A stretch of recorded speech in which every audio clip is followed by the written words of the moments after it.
야, 니 보라오. 저 종갓나 저기 있구만. 아, 이게 같은 새끼. 날래 안 잡고 뭐 하는 게야? 멈추라오. 멈추지 않으면 쏴버리겠어. 알간. 날래 움직이라오. 이러다 보이부에 걸리면 우리 끝장이라오. 미련 맥개비 같은 새끼. 민둥산은 늘 거기 있었고 우리 집은 늘 그 밑에 붙어 있었다. 바람이 산등성이를 훑고 내려오면 지붕 위 낡은 양철이 먼저 울었다. 땡땡, 마치 누가 못질을 하는 것처럼. 부엌에서는 된장 냄새가 나고 장작불은 꺼질 듯 말 듯 붉었다. 아버지는 방바닥에 앉아 손가락으로 종이를 매만지고 있었다. 내 공책이었다. 공책 귀퉁이는 닳아 있었다. 재용아. 아버지 목소리는 낮았다. 낮아야 했다. 벽도 귀가 있고 창도 귀가 있는 세상이니까. 예. 오늘 학교에서 뭘 배웠냐? 나는 잠깐 숨을 고르고 말했다. 수학은 분수 계산이랑 국어는 혁명시 읽었습니다. 아버지는 고개를 끄덕였다. 그 끄덕임이 잘했다인지 조심해라인지 나는 늘 헷갈렸다. 아버지가 공책을 덮고 내 쪽으로 밀어줬다. 공부는 더 해야 한다. 아버지? 우리 돈도 없는데요. 내가 그렇게 말하자 아버지 눈이 잠깐 흔들렸다. 아버지는 흔들리는 눈을 가만히 눌러 담듯이 손을 무릎 위에 올려놓았다. 돈이 없으면 머리가 있어야 한다. 머리가 있어도 출신이. 나는 끝까지 못했다. 출신이라는 말은 칼 같아서 꺼내는 순간 피가 났다. 아버지가 나를 똑바로 봤다. 그러면 더 공부해야지. 남들보다 2배, 3배로. 아버지 그래도. 재용아. 아버지가 내 이름을 또렷이 불렀다. 그 이름을 부르는 방식이 마치 먼 곳으로 보내는 방식 같았다. 세상은 사람한테서 뭘 뺏어가도 머릿속까지는 다 못 들어와. 아버지는 그 말을 하고 문 쪽을 한번 봤다. 문은 닫혀 있었지만 닫혀 있는 게 안전이라는 뜻은 아니었다. 아버지가 더 낮게 말했다. 너는 내가 못 간 데를 가야 한다. 어디를요? 아버지는 대답 대신 손을 내밀어 내 머리를 한번 쓰다듬었다. 그 손이 거칠었다. 손바닥에 굳은 살이 많았다. 공부해라. 그 말 하나가 방 안에 떨어져서 한참을 굴렀다. 굴러서 내 가슴 안쪽에 딱 걸렸다. 밖에서 누가 기침을 했다. 아버지는 바로 말을 끊었다. 숨도 크게 쉬지 마라. 나는 고개를 끄덕였다. 그날 밤 나는 공책을 펴고 글자를 썼다. 글자가 춥게 떨렸다. 장작불이 꺼지고 나면 방바닥이 금세 차가워졌다. 아버지는 내 뒤에서 한참을 앉아 있다가 아주 조용히 말했다. 재용아. 예. 너는 살아남아라. 나는 그 말이 왜 그렇게 무겁게 들리는지 그땐 몰랐다. 내가 17되던 해였다. 그 해 봄은 이상하게 빨리 왔다. 눈이 녹기 전에 집안의 돈이 먼저 녹아버렸다. 아버지는 어느 날 잠깐 나갔다 오갔네 하고는 정말로 나갔다. 문이 닫히는 소리가 툭 하고 났다. 그 소리는 평소와 똑같았다. 그런데 그날은 돌아오지 않았다. 어머니는 부엌에서 물을 끓이며 가만히 서 있었다. 물이 끓어도 어머니 손은 컵을 못 잡았다. 잡으면 무너질 것 같아서. 나는 밖으로 나가 골목 끝까지 달려갔다. 민둥산 그림자가 길게 뻗어 있었다. 길 끝은 늘 거기인데 아버지만 없었다. 박삼재가 내 옆으로 뛰어왔다. 숨이 거칠었다. 야, 재용아. 너네 아버지 오늘도 안 들어오셨냐? 몰라. 어디 갔다가? 몰라. 내가 말끝을 자르자 삼재는 더 묻지 못했다. 묻는 순간 일이 된다는 걸 우리 둘 다 알았다. 다음 날이었다. 낯선 사람이 집 앞에 섰다. 그 사람은 마을 사람처럼 보이려 애썼지만 구두가 너무 반듯했다. 어머니가 문을 열었다. 나는 방 안에 앉아 있었지만 숨을 죽이고 다 들었다. 동무 여기 고재용 동무집 맞습니까? 맞습니다. 통지문이 내려와서 종이 한 장이 바스락거리는 소리가 났다. 그 소리가 마치 우리 집 기둥을 긁는 소리처럼 들렸다. 상급에서 그렇게 결정됐습니다. 무슨 결정? 더는 묻지 마시오. 어머니는 문턱에 그대로 앉았다. 나는 방에서 나왔다. 어머니 손에는 종이 한 장이 들려 있었다. 하얀 종이인데 검은 글자가 너무 많았다. 재용아 아버지 어디? 아버지 돌아오지 못하신다. 정치범 수용소. 그 글자를 보는 순간 내 입안이 말라붙었다. 박삼재가 마당으로 들어왔다. 그러면 너는 이제 더 조심해야겠다. 왜? 쟤네는 한 집을 치면 끝까지 본다. 숨도 크게 쉬지 마라, 재용아. 아버지가 내게 하던 말이 삼재 입에서 다시 나왔다. 그 순간 나는 알았다. 아버지가 내게 준 말은 훈계가 아니라 유서였다는 것을. 아버지의 빈자리는 금방 채워지지 않았다. 아니, 채워질 수가 없었다. 그런데 어느 날부터 어머니가 낯선 사람의 발소리를 따라 들어왔다. 그 사람은 어머니 뒤에 서 있었다. 어머니가 인사해라 하고 말했지만 어머니 눈은 나를 보지 못했다. 재용아, 새로. 그 남자가 먼저 말했다. 나는 너 어머니랑 같이 살 사람이다. 말투가 달랐다. 툭한 말인데 어딘가 삐걱거렸다. 삼재가 내 옆에서 귓속말했다. 쟤 러시아 갔다 온 사람이라더라. 나는 대답 대신 새아버지를 똑바로 봤다. 새아버지도 나를 봤다. 그 눈빛이 이상하게 여기에 없었다. 그날 밤 새아버지가 방 안에서 낮은 소리로 말했다. 여긴 사람 살 데가 아니다. 어머니가 놀라듯 말했다. 그런 말 함부로 하면. 새아버지가 손을 툭 내저었다. 내가 러시아에서 봤다. 세상은 넓다. 여기처럼 숨 쉬는데도 허가가 필요한 데는 없다. 나는 그 말을 듣고도 믿지 못했다. 믿기엔 너무 위험한 문장이었다. 그런데도 내 가슴 한쪽이 이상하게 뜨거워졌다. 누가 불씨를 넣은 것처럼. 며칠 뒤 학교였다. 교실 맨 뒤. 칠판에 적힌 글씨보다 뒤쪽이 더 진짜인 자리. 박삼재가 내 팔꿈치를 툭 쳤다. 재용아, 오늘 가져왔냐? 나는 가만히 고개를 끄덕였다. 삼재가 가방 밑바닥에서 작은 기계를 꺼냈다. 중국산 MP4였다. 우리는 책상 아래로 손을 숨겼다. 앞에서는 혁명가요가 흘러나오고 뒤에서는 다른 세상이 열렸다. 화면 속에는 나만 드라마가 있었다. 사람들이 거리에서 웃고 울고 사랑을 말하고 마음대로 뛰었다. 그게 제일 무서웠다. 마음대로 뛰는 것. 삼재가 숨을 죽이며 말했다. 저기 봐라. 경찰이 와도 저 사람들 도망 안 간다. 그게 나라냐? 나는 말이 안 나왔다. 대신 손끝이 떨렸다. 그날 집에 돌아와도 드라마 속 불빛이 눈에 남았다. 가로등이 환하게 켜진 거리.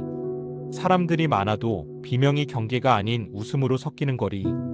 나는 새아버지에게 물었다. 정말 사람 살 데가 아니래요? 여기. 새아버지는 내 얼굴을 한참 보더니 말했다.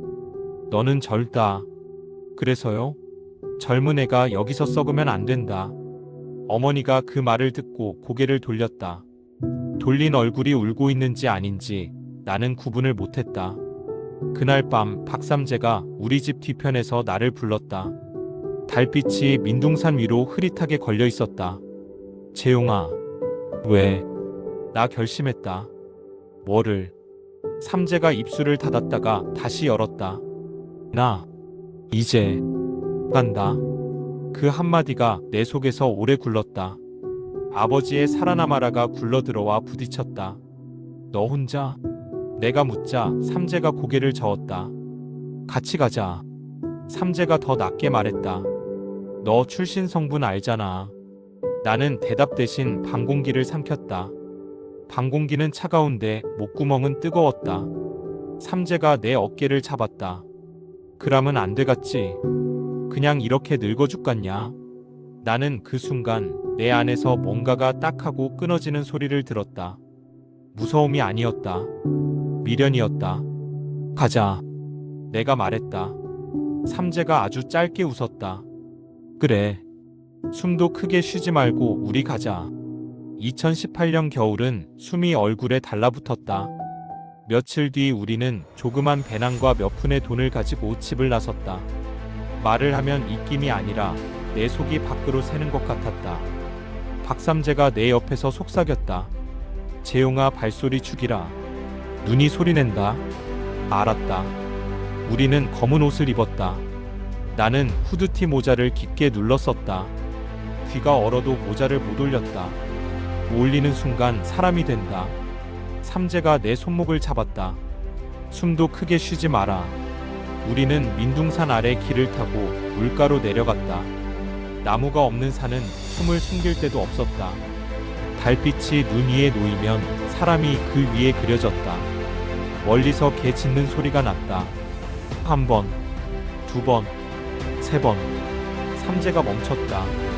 들었냐? 들었다. 저건 배고픈 짖음이 아니다. 심장이 내 목젖까지 올라왔다가 다시 가라앉았다. 강가에 닿았다. 강은 얼어붙은 듯 보였는데 가까이 가니 얼음이 얇았다. 검은 물이 밑에서 꿈틀거렸다. 삼재가 돌멩이를 하나 집어 던졌다. 헉 둔탁한 소리. 얼음이 살짝 갈라졌다. 완전히 얼진 않았다. 그럼 건너야지. 돌아갈 데 있나? 우리는 신발끈을 다시 묶었다. 나는 발목을 한번 툭툭 쳤다. 감각이 이미 반쯤 나가 있었다. 삼재가 앞에 섰다. 내가 먼저 간다. 너는 내 발자국만 밟아.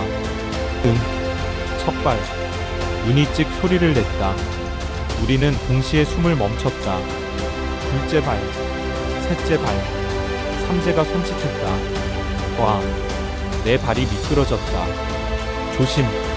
삼재가 내 옷깃을 잡았다. 나는 몸을 낮추고 손으로 얼음을 짚었다. 차가움이 손바닥을 깨물었다. 뼈까지 물었다. 괜찮냐? 괜찮다. 거짓말이었다.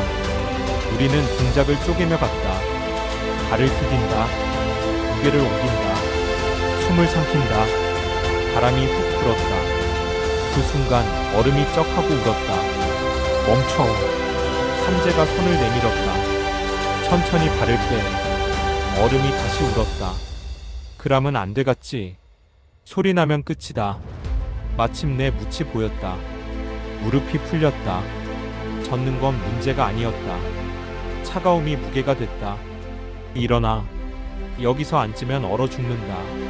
알았다. 숲으로 뛰었다. 젖은 옷이 몸을 잡아당겼다. 빛이 눈 위를 훑고 지나갔다. 숨을 멈췄다. 숨 멈추는 것도 훈련이었다. 삼재가 말했다. 재용아, 우리 이제 진짜 시작이다. 그래. 중국 땅은 넓었다. 넓어서 숨어도 되는 줄 알았다. 그런데 넓은 땅은 잡히기도 쉬웠다.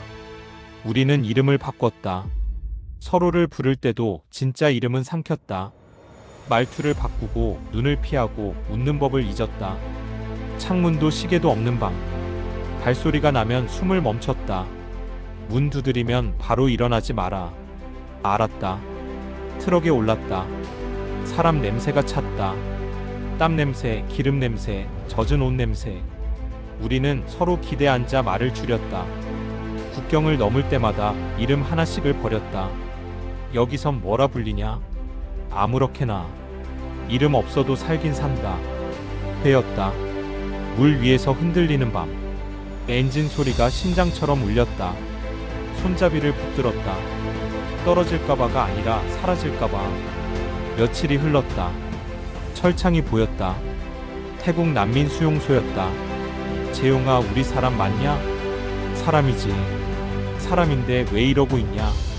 살려고. 땀 냄새, 비누 냄새, 젖은 옷 냄새. 그 냄새가 살아있다는 냄새였다.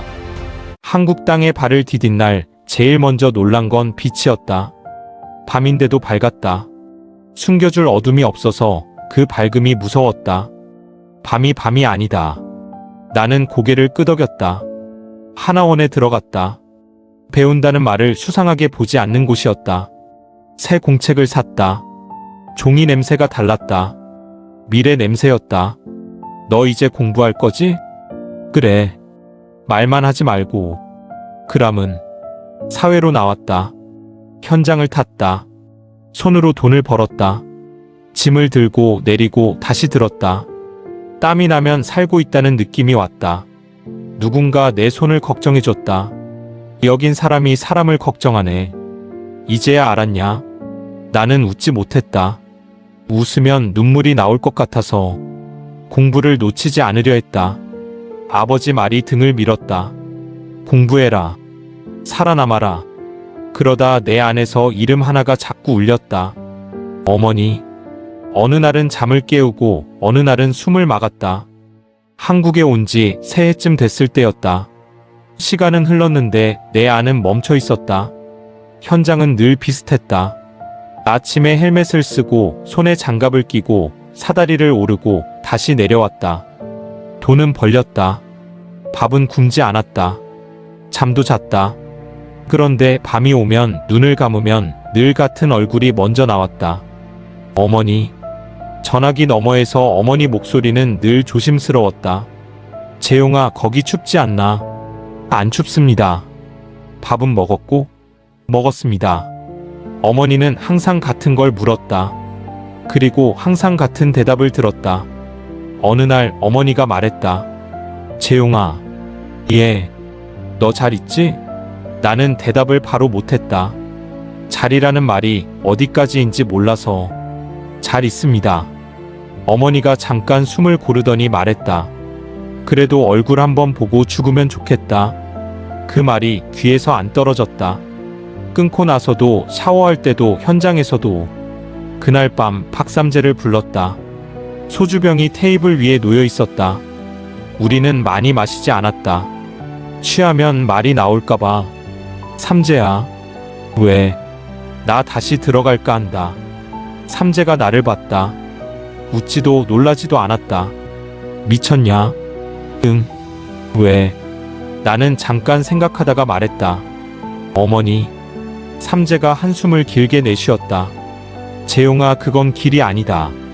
길은 내가 만드는 거지. 쟤네 땅이다. 그래서. 삼재가 고개를 저었다. 가면 돌아올 수 있겠냐? 모르겠다. 죽을 수도 있다. 알고 있다. 그람은 왜? 나는 천장을 봤다. 하얀 천장이 그날따라 낯설었다. 아버지가 못 돌아왔잖아. 삼재가 말없이 고개를 숙였다. 나는 돌아오겠다. 삼재가 한참 있다가 말했다. 재용아. 응. 너는 늘 한 발 늦게 도망친다. 이번엔 먼저 가본다. 그날 밤 나는 잠들기 전에 가방을 꺼냈다. 여권, 현금, 옷 한 벌, 그리고 아버지 얼굴이 남아있는 작은 기억. 나는 가방을 닫으면서 혼잣말처럼 말했다. 한 번만 다녀오자.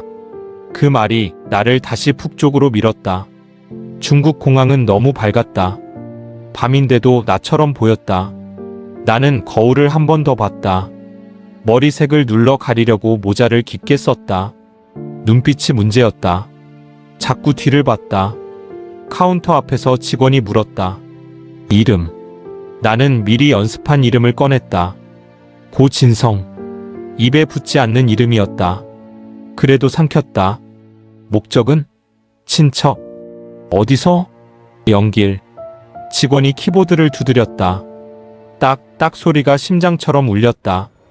잠깐의 침묵. 그 사이에 내 머릿속에서는 도망 경로가 그려졌다. 직원이 여권을 돌려줬다. 다음. 그제야 숨이 내려왔다. 아직 사람이다. 도시로 들어왔다. 네온이 번쩍였다. 사람이 너무 많았다. 이 많은 얼굴 중에 내 얼굴이 하나쯤은 묻히겠지. 나는 그렇게 스스로를 속였다. 브로커를 만났다. 조선족이었다. 한국서 왔지? 아닙니다. 말투가 그렇다. 나는 고개를 숙였다. 조심하라. 여기선 말이 제일 빠르다. 우리는 길게 말하지 않았다. 말이 길어지면 흔적이 남는다. 그날 밤 나는 잠을 설쳤다. 눈을 감으면 강이 먼저 떠올랐다. 강 앞에 섰을 때 나는 웃음이 나왔다. 사람은 참 이상하다. 한 번 살려고 건너온 강을 이번엔 살리려고 건너간다. 바람이 불었다. 물결이 검게 갈라졌다.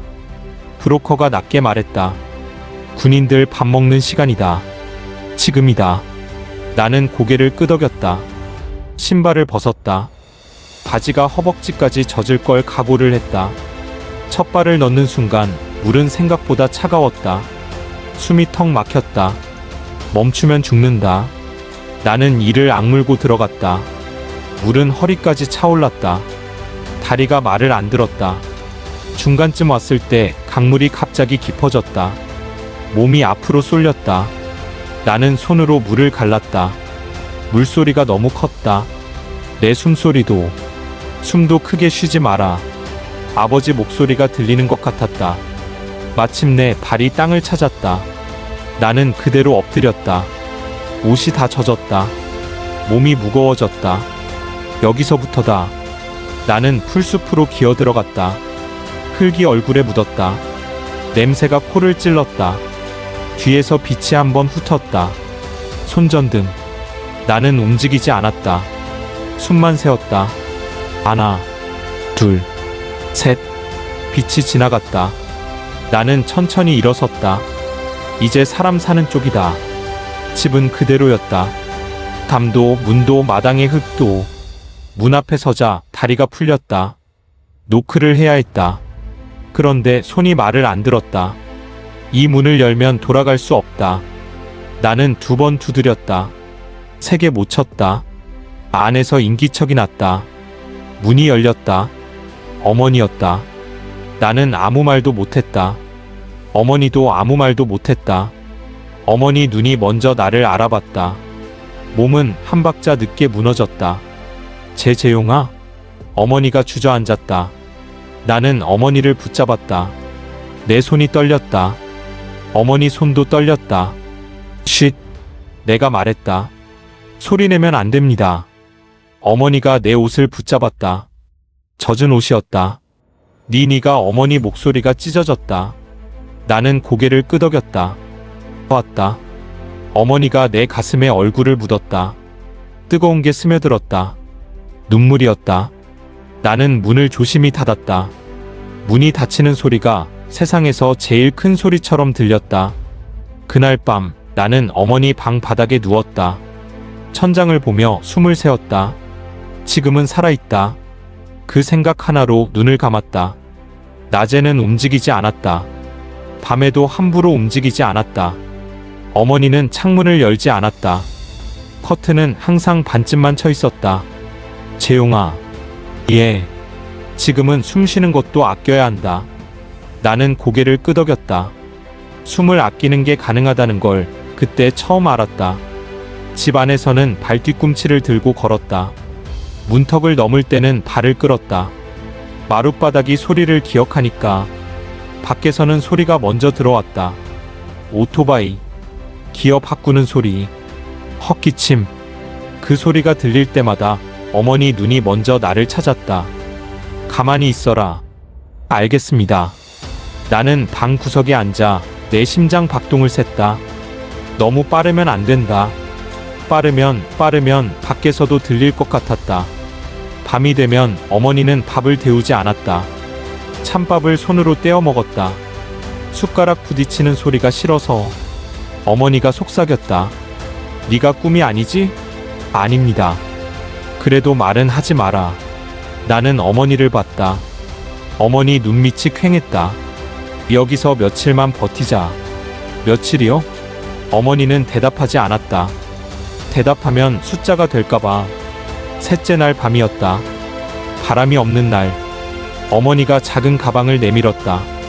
이거. 안에는 돈, 옷 그리고 핸드폰 하나. 브로커가 빌려준 거다.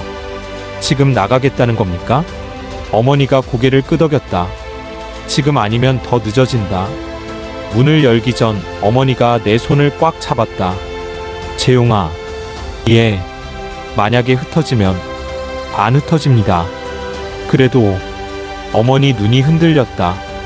엄마 찾지 마라. 그 말이 더 무서웠다. 우리는 뒷문으로 나왔다. 담을 타고 넘었다. 발이 흙에 닿았다. 숨을 들이마셨다. 차가운 공기가 폐를 긁었다. 골목 끝에서 사람 그림자가 하나 움직였다. 어머니가 멈췄다. 쉿. 그림자가 가까워졌다. 군복이었다. 나는 어머니를 등 뒤로 밀었다. 제가 앞에 서겠습니다. 그때 라디오 소리가 들렸다. 여기 이상 없다. 다른 목소리. 순찰 계속해라. 그림자는 다른 방향으로 갔다. 우리는 다시 움직였다. 그런데 너무 빨랐다. 전화가 울렸다. 어머니 손에 들린 핸드폰에서 어머니 얼굴이 하얘졌다. 받지 마라. 혹시 브로커면 지금 받으면 위치 찍힌다. 전화는 3번 울리고 멈췄다. 잠깐의 정적. 그 다음 멀리서 들렸다. 차 문 닫는 소리. 엔진. 여러 개. 어머니가 말했다. 왔다. 뭐가요? 사람. 우리는 방향을 틀었다. 집 쪽으로도 강 쪽으로도 아닌 곳. 그때 확성기 소리가 갈라졌다. 거기. 멈춰라. 나는 어머니 손을 놓았다. 어머니, 산으로 가십시오. 니는? 제가 끌겠습니다. 어머니가 내 팔을 잡았다. 안 된다. 그러면 다 죽습니다. 나는 어머니 손을 풀고 뛰었다. 뒤에서 발소리가 터졌다. 여러 명이었다. 야, 저기다. 손전등 불빛이 날아왔다. 눈앞이 하얘졌다. 나는 방향을 꺾었다. 포장도로에서 미끄러졌다. 무릎이 갈렸다. 통증이 올라오기 전에 일어났다. 멈추면 끝이다. 퍽. 소리가 먼저였다. 그 다음이 통증이었다. 얼굴이 옆으로 돌아갔다. 입안에서 피맛이 났다. 이 새끼 누구야? 나는 무릎을 꿇었다. 숨이 막혔다.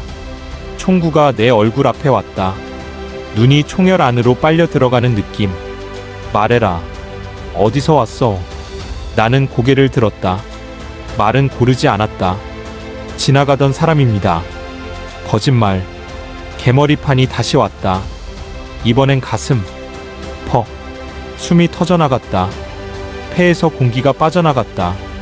나는 쓰러지지 않으려고 손으로 땅을 짚었다.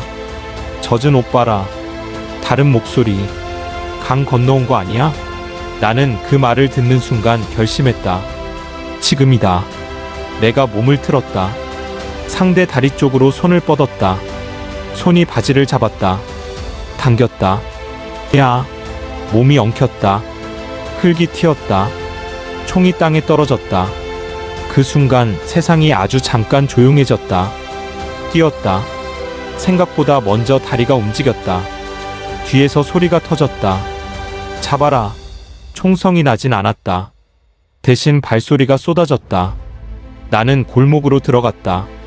불빛이 갑자기 많아졌다. 시내였다. 가로등이 너무 밝았다. 밤인데 숨을 곳이 없었다. 사람들이 있었다. 장사꾼, 지나가는 사람, 자전거. 내 모습이 유난히 튀었다. 옷이 젖어 있었다. 얼굴에 흙과 피가 섞여 있었다. 어이구. 누군가 소리를 질렀다. 저거 뭐야? 나는 고개를 숙이고 더 뛰었다. 숨이 턱에서 걸렸다. 뒤에서 다시 소리. 서라. 손전등 불빛이 등 뒤를 때렸다. 나는 방향을 틀었다. 포장도로에서 미끄러졌다. 무릎이 갈렸다. 통증이 올라오기 전에 일어났다. 멈추면 끝이다. 나는 큰 길로 나왔다. 차들이 지나갔다. 경적이 울렸다. 사람들 시선이 한꺼번에 몰렸다. 저기다. 비명 같은 소리가 들렸다. 나는 그 소리를 뚫고 달렸다. 젖은 옷이 몸에 달라붙었다. 무거웠다. 발이 늦어졌다. 뒤에서 점점 가까워졌다. 앞으로. 누군가 길을 막으려 했다. 나는 어깨로 밀치고 지나갔다. 아이고. 사과할 시간이 없었다. 살기 위해서였다. 골목 끝에서 나는 산 쪽 표지판을 봤다. 저기다. 시내가 끝나는 순간 빛이 확 줄었다. 가로등이 끊기고 어둠이 다시 붙었다. 나는 산으로 뛰어들었다. 발밑이 흙으로 바뀌었다. 미끄러웠다. 숨이 너무 컸다. 숨소리가 나를 쫓아오는 것 같았다. 헉헉. 나는 이를 악물고 숨을 쪼갰다. 짧게. 뒤에서 소리가 들렸다. 저기 산으로 갔다. 개 짖는 소리. 사람들 고함. 나는 나무 사이로 방향을 틀었다. 가지가 얼굴을 때렸다. 눈이 따가웠다. 넘어졌다. 손으로 땅을 짚었다. 지늘기 손바닥에 들러붙었다. 다시 일어났다. 다리가 떨렸다. 멈추지 마라. 민둥산이라 숨을 곳이 많지 않았다. 나무가 없어서 몸이 그대로 보였다. 나는 낮은 곳으로 내려갔다. 굴곡을 따라 움직였다. 뒤에서 빛이 비쳤다. 손전등 여러 개. 나는 몸을 바위 뒤에 붙였다. 가슴이 바위에 닿았다. 차가웠다. 숨을 멈췄다. 발소리가 가까워졌다. 대화가 들렸다. 옷 젖은 놈이다. 강에서 온 거 맞다. 여기서 못 벗어난다. 나는 눈을 감았다. 눈을 감으면 안 되는데 순간 힘이 빠졌다. 어머니 그 이름이 머릿속을 때렸다. 나는 다시 눈을 떴다. 몸을 더 낮췄다. 바위 옆으로 기어갔다. 손전등 불빛이 스쳤다. 내 발끝을 핥고 지나갔다. 나는 그대로 굴렀다. 아래쪽으로 미끄러지듯. 더는 도망칠 힘이 없었다. 다리가 말을 안 들었다. 나는 숲 가장자리에서 멈췄다. 몸이 덜덜 떨렸다. 옷이 아직 젖어 있었다. 바람이 불었다. 춥다는 감각이 이제야 들어왔다. 실패했다. 그 생각이 먼저 왔다. 두려움보다 먼저. 나는 웅크렸다. 팔로 몸을 감쌌다. 멀리서 소리가 계속 났다. 사람들, 오토바이, 개. 밤은 길었다. 너무 길었다. 나는 눈을 감았다 떴다를 반복했다. 잠들면 끝일 것 같았다. 어느 순간 비명소리가 들렸다. 어머니 목소리였다. 나는 벌떡 일어나려다 몸이 말을 안 들었다. 가지 마라. 누군가 말하는 것 같았다. 아버지 목소리 같기도 했다. 지금 가면 다 끝난다. 나는 이를 꽉 물었다. 입안에서 피맛이 났다. 아래쪽에서 불빛이 모였다. 집 쪽이었다. 나는 그 불빛을 멀리서 지켜봤다. 아무것도 할 수 없었다. 그게 제일 아팠다. 하늘을 봤다. 별이 있었다. 아무 일도 없다는 얼굴로. 그 밤 나는 산에서 내려오지 못했다. 실패의 밤이었다. 살아있는데 아무것도 구하지 못한 밤. 그리고 알았다. 이 밤은 끝이 아니라는 걸. 날이 밝을 때까지 나는 산에서 내려오지 못했다. 몸을 웅크린 채 바람 방향만 바꿔가며 앉아 있었다. 아래에서는 계속 소리가 났다. 오토바이, 사람 목소리, 간간히 개 짖는 소리. 아직 끝나지 않았다. 해가 떠오르자 소리는 하나둘 줄었다. 사람도 빛도 흩어졌다. 그제야 내 몸이 아프다는 걸 알았다. 갈비 쪽이 숨 쉴 때마다 욱신거렸다. 얼굴은 부어 있었고 입안은 말라붙어 있었다. 나는 천천히 움직였다. 뛰지 않았다. 이제는 뛰면 더 눈에 띄었다. 산을 돌아 내려와 처음 강을 건넜던 쪽으로 향했다. 강은 그대로 있었다. 아무 일도 없었다는 얼굴로. 나는 물가에 앉았다. 옷은 여전히 젖어 있었다. 말라가고 있었지만 무게는 그대로였다. 이제 다시 돌아가야 한다. 그 생각이 이상하게 차분하게 들었다. 두려움이 아니라 정리였다. 물에 발을 담갔다. 차가웠다. 어젯밤보다 덜 차가웠다. 나는 물속으로 들어갔다. 이번엔 서두르지 않았다. 한 발, 또 한 발. 몸이 물에 잠기자 머릿속이 오히려 맑아졌다. 나는 이미 다 봤다. 어머니 얼굴, 문 앞, 불빛. 이제는 되돌릴 수 없는 장면들이었다. 강 한가운데서 잠깐 멈췄다. 숨을 골랐다. 미안합니다. 누구에게 하는 말인지는 나도 몰랐다. 다시 움직였다. 이번엔 물살이 등을 밀어줬다. 반대편 땅에 닿았을 때 나는 그대로 주저앉았다. 몸이 아니라 마음이 먼저 내려앉았다. 옷을 벗었다. 물에 짰다. 다시 입었다. 이제 젖은 게 문제가 아니었다. 살아서 나가야 한다. 그 생각 하나만 남았다. 숲 쪽으로 몸을 숨기며 이동했다. 이번엔 길을 알고 있었다. 어디로 가면 사람이 없고 어디로 가면 차가 오는지. 중국 쪽 땅을 밟았을 때 나는 처음으로 길게 숨을 내쉬었다. 그 숨이 울음이 되진 않았다. 울기엔 아직 해야 할 일이 남아 있었다. 나는 뒤를 보지 않았다. 뒤에는 두고 온 사람이 너무 많았다. 그날 나는 다시 남쪽으로 향했다. 몸은 도망쳤고 마음은 아직 강 건너에 남겨둔 채로. 문이 닫혔다. 쇠소리였다. 하나원이 아니었다. 구치소였다. 고재용 씨. 이름을 불리는 방식부터 달랐다. 여기서는 이름이 아니라 사건이었다. 북한의 제2북한 사실 인정하십니까? 나는 고개를 끄덕였다. 네. 언제인지는 중요하지 않습니다. 형사가 나를 봤다. 놀라지도 않았다. 중요합니다. 나는 다시 말했다. 어머니를 만나러 갔습니다. 그 말로 더 묻지 않았다. 시간은 쌓였다. 창문은 높았고 하늘은 보이기만 했다. 나는 석 달을 거기서 보냈다. 날짜를 세지 않았다. 아침은 같은 소리로 왔다. 문 여는 소리, 금속이 부딪히는 소리. 나는 묻는 말에만 대답했다. 누구 도움으로 들어갔습니까? 혼자 결정했습니다. 후회합니까? 나는 잠깐 생각했다. 후회는 나중에 하겠습니다. 밤이 오면 강이 떠올랐다. 거꾸로 건너던 물, 어머니 집 문 앞, 가로등 불빛, 개머리판. 장면들이 끊기지 않고 돌아왔다.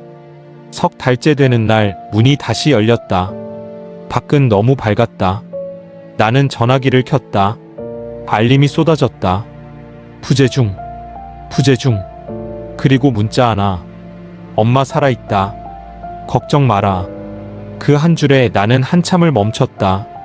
전화를 걸었다. 엄마. 잠깐의 정적 뒤에 목소리가 들렸다. 재용아. 지금 어디십니까? 말 크게 하지 마라. 어머니는 이미 길 위에 있었다. 브로커가 붙었다. 말수가 적었다. 지금은 움직이지 마시오. 그람은 언제? 때가 옵니다. 어머니는 기다렸다. 낮에는 숨어 있었고 밤에는 숨을 줄였다. 며칠 뒤 문자가 왔다. 엄마 집을 나왔다. 또 며칠 뒤 엄마 강을 봤다. 이틀 뒤 엄마 중국이다. 어머니는 이름을 바꾸고 말을 줄이고 눈을 피했다. 차를 탔다. 또 갈아탔다. 앞차가 막히면 뒤차가 멈췄다. 어머니는 앞차에 타 있었다. 앞이면 산다. 어머니는 태국으로 갔다. 그 길은 말로 설명되지 않는 길이었다. 걸어서 차로 배로. 무섭더라. 그래도 왔다. 그리고 어느 날 엄마 남쪽이다. 전화를 걸었다. 엄마. 재용아. 이번엔 끊기지 않았다. 왔다. 그래 나도 왔다. 그제야 알았다. 나는 석 달을 멈춰 있었고 어머니는 그 석 달을 끝까지 걸어왔다는 걸. 그리고 그 2시간이 겹쳐서 지금의 우리가 되었다는 걸. 내가 구치소에서 나왔을 때 남은 건 몸 하나가 아니었다. 빚이 먼저 나를 기다리고 있었다. 북한을 오가며 사람을 쓰고 길을 빌리고 입을 막고 시간을 샀다. 그 모든 게 돈이었다. 브로커에게 줘야 할 돈, 미리 준 돈, 미처 못 준 돈, 여기저기서 빌렸다. 형에게서, 아는 사람에게서, 이름만 아는 사람에게서. 손을 내밀 때마다 말은 짧아졌다. 잠깐만 쓰겠습니다. 곧 갚겠습니다. 그 말이 제일 무거웠다. 계산해보니 대략 1,500만 원쯤 됐다. 숫자로 보면 버틸 수 있을 것 같았다. 그런데 숫자는 밤에 커졌다. 나는 이를 잡았다. 가릴 처지가 아니었다. 아침에 나가 밤에 들어왔다. 헬멧을 쓰고 사다리를 올랐다. 에어컨 실외기를 들었다. 손바닥이 먼저 갈라졌다. 피가 나도 장갑을 바꾸지 않았다. 괜찮냐? 누가 물으면 나는 고개만 끄덕였다. 하루 일당을 받으면 먼저 계산했다. 이건 월세, 이건 이자, 이건 브로커. 내 몫은 늘 맨 마지막이었다. 어떤 날은 밥을 먹다가 숟가락을 내려놨다. 이렇게만 살아도 되나? 아버지가 떠올랐다. 공부해라. 살아남아라. 나는 살아남는 쪽만 하고 있었다. 공부는 생각만 했다. 책을 사면 마음이 먼저 불안해졌다. 이 돈이면 며칠은 버티는데. 그래서 책을 내려놨다. 그러던 중 연락이 하나 왔다. 예전에 내 이야기를 들었던 사람이었다. 지금 뭐 하고 있습니까? 일하고 있습니다. 공부는요? 나는 대답을 못했다. 잠깐의 침묵 뒤에 그 사람이 말했다. 공부하고 싶지 않습니까? 하고 싶었다. 그런데 하고 싶다는 말은 사치처럼 느껴졌다. 며칠 뒤 다시 연락이 왔다. 등록금은 우리가 도와줄 수 있을 것 같습니다. 나는 그 말을 한 번에 믿지 못했다. 왜요? 그 사람이 말했다. 당신은 이미 값을 치렀으니까. 나는 다시 책을 폈다. 밤에 공부하고 낮에 일했다. 졸리면 서서 읽었다. 손이 떨리면 페이지를 눌렀다. 빚은 조금씩 줄었다. 브로커에게도 나눠서 갚았다. 시간을 좀 주시오.